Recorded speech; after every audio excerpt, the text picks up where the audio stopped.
Talk, Friday Talk. Halo, bersama saya kembali lagi Afud Safril menyapa Sobat Antara dalam program Friday Talk, salah satu program podcast Antara yang membahas isu-isu terkini yang sedang kita bahas lebih dalam tentunya. Dan kali ini episode Friday Talk pada kali ini kita akan bertemu langsung dengan Direktur Utama ID Food, yaitu dengan Pak Frans. Halo Pak Frans. Halo Mas Afud, selamat Gimana kabarnya? pagi. Alhamdulillah, puji Tuhan sehat. Nah, ya. Pak Frans, ini kita akan langsung ke permasalahan nih Pak. Bagaimana kita mendalami suatu isunya khususnya mengenai minyak goreng Pak. Baik. Nah, ID Food cukup lama tapi baru juga. Istilahnya lama beredar dan di Indonesia dengan berbagai macam tugasnya, tapi baru dengan branding BUMN yang cukup segar nih Pak sepertinya. Nah, namun saya ingin lebih mendalami lebih dalam nih Pak, bagaimana peran ID Food ini melihat isu minyak goreng yang ada di Indonesia saat ini seperti apa Pak?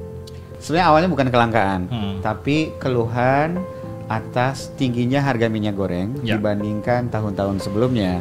Dan ini memang dipengaruhi karena membaiknya harga global. Artinya kita sebagai pengekspor atau produksi terbesar CPO di dunia, tentunya ini juga sedikit berimpact kepada di harga domestik. Sehingga ada keluar harga naik kemarin, sehingga pemerintah melakukan intervensi untuk melakukan regulasi harga eceran tertinggi di minyak goreng. Dan pada saat pemberlakuan regulasi tentunya seperti biasa ada regulasi, ada adaptasi, biasanya ada sedikit gejolak seperti itu. Nah, waktu itu tentunya kami sebagai salah satu badan usaha milik negara yang salah satu bidang usahanya adalah minyak goreng. Nah, pada saat diskusi dengan Kementerian Perdagangan, Perindustrian, kami juga diminta untuk berpartisipasi untuk membantu pemerintah dalam pemerataan distribusi, terutama untuk daerah-daerah yang dalam mapping kita itu daerah dengan harga tinggi di atas harga rata-rata nasional. Nah, di kami seperti saya jelaskan tadi, dari 16 anak perusahaan itu ada 3 anak perusahaan yang bergerak di bidang trading dan distribusi. Kami punya cabang dari Aceh sampai ke Papua yang kami bisa gunakan untuk membantu pemerintah dalam distribusi. Jadi pada waktu kemarin ada gejolak minyak goreng, sampai saat ini kami sudah membantu distribusi di 31 provinsi dengan kurang lebih jumlahnya 65 juta liter. 65 juta liter ini kurang lebih 90% itu adalah akumulasi dari bulan Maret sampai bulan Juni. Juni ke sini kan sudah cenderung stabil lagi. Jadi 65 juta itu lebih banyak terjadi memang pada saat peak-peaknya ada gejolak harganya.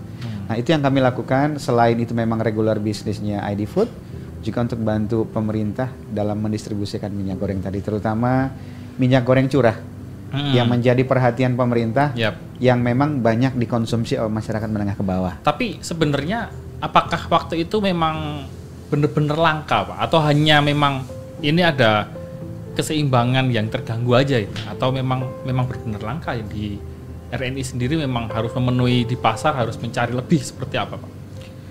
Jadi kalau kita melihat tadi lebih saya sebut adaptasi regulasi.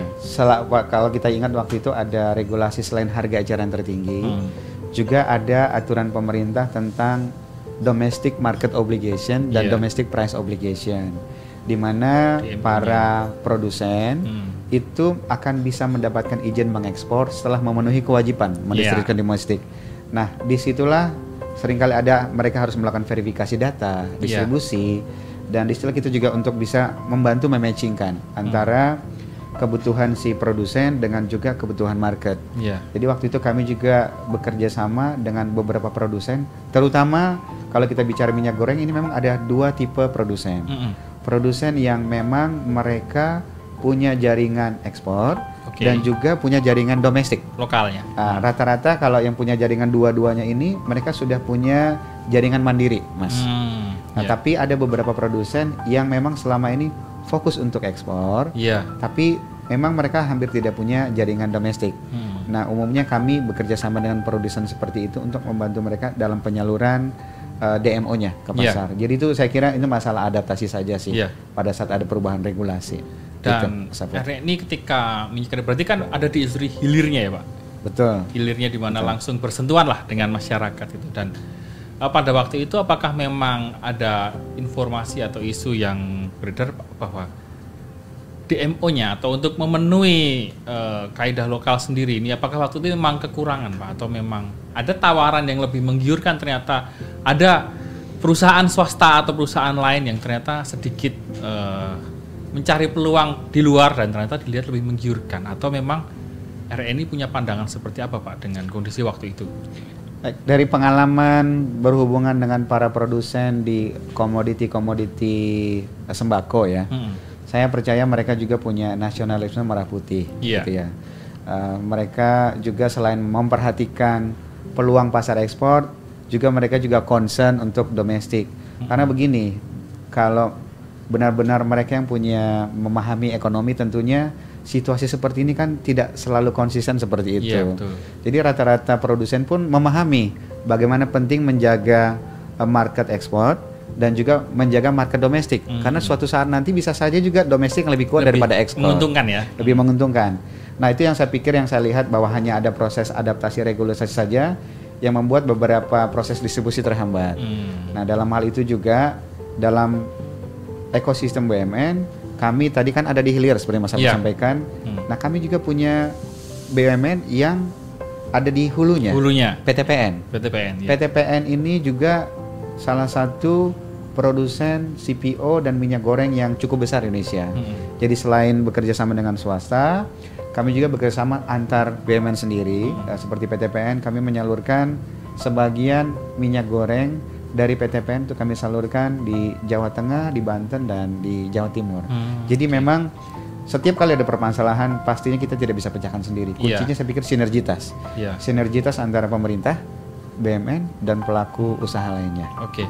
Berarti sejauh ini RNI intervensi terhadap harganya itu sebenarnya cukup bisa memegang pasar ya Pak. Ketika RNI memiliki banyak produk minyak curah itu tadi, dan ketika digelontorkan ke hilir melalui beberapa perusahaan yang berholding dengan ID Food ini, memang setelah turun dan ternyata stabil.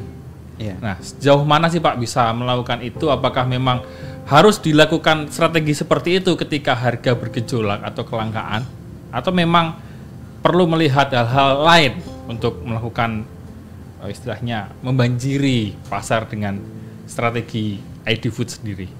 Ya, baik Mas. Jadi kalau kita lihat beberapa kasus misalnya seperti beras atau komoditi lainnya, memang hukum supply demand itu yang jadi kunci, gitu ya. Saat ada terhambatnya supply, sebentar demand-nya tinggi, pasti biasanya akan ada impact kenaikan harga. Saat kita bicara stabilisasi, tentunya kata kuncinya adalah kehadiran negara, kemudian bagaimana juga negara atau organ negara menjadi pionir. Ya. Jadi seperti kasus minyak goreng tadi, bagaimana kita bisa berkontribusi tadi membantu, mungkin bicaranya adalah bagaimana penetrasi penyimpanan kita sehingga juga pasar ini tidak sepenuhnya dikuasai mekanisme pasar, gitu ya. Dan kedua ya tentunya kita harus menjadi contoh pionir kepada pelaku usaha lain untuk menunjukkan bahwa kita adalah produsen yang taat aturan pemerintah. Di saat disampaikan bahwa minyak goreng harus didistribusikan dengan harga Rp14.000 per liter, maka kita harus ngasih contoh bahwa dengan Rp14.000 per liter ini bisa sampai ke konsumen. Mungkin pada saat adaptasi ya memang harus ada beberapa yang harus kita sesuaikan, logistik cost yang lebih murah dan sebagainya, supaya harga HET di konsumen ini bisa sesuai dengan aturan pemerintah. Dan tentunya kalau dari pengalaman kemarin, HET itu juga bukan keputusan pihak pemerintah, tapi sudah lewat diskusi dengan para pelaku usaha. Sebenarnya komitmen bersama yang semuanya pada menghitung bahwa HET ini bisa dicapai untuk di tingkat konsumen. Dua-duanya nih jalan, bagaimana kita mobilisasi produk ke timur, juga nanti memikirkan produk-produk yang bisa dibawa dari Indonesia Timur ke daerah konsumen di Jawa. Sehingga subsidi yang dikeluarkan pemerintah ini benar-benar worth it. Berguna, tidak hanya sekedar subsidi, tapi ada juga sinergitas antar daerah baik timur maupun terutama di Pulau Jawa dari daerah konsumen.